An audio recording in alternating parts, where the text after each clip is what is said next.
भाई इस्लामाबाद से। मोहम्मद मक्की भाई, कैसा नाम है यार मक्की भाई। हाँ, क्या कह रहे हैं मक्की भाई।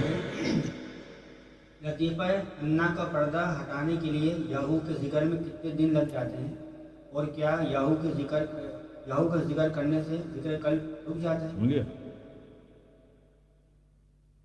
भैया, यहाँ दिनों की बात नहीं है, यहाँ दिनों की या हफ्तों की या महीनों की बात नहीं है, यहाँ बरसों की बात है। और चाहे मेरे सरकार, मेरे बादशाह चाहे तो एक नजर में तुम्हें कहां से कहां पहुंचा, एक नजर में। वरना अगर बात कसब की आएगी तो फिर सालों साल का मसला है। ऐसे नहीं पहुंचता कोई अन्ना तक। पहले इन्हें बेदार करो, पहले इन्हें बेदार करो, फिर आना अन्ने की तरफ।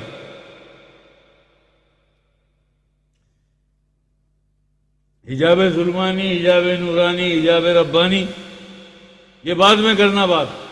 पहले इनमें से किसी को जगाओ, फिर होगी अन्ना की बात कि याहू से क्या होता है। क्या कह रहे हैं, याहू के बाद जिक्र रुक जाता है?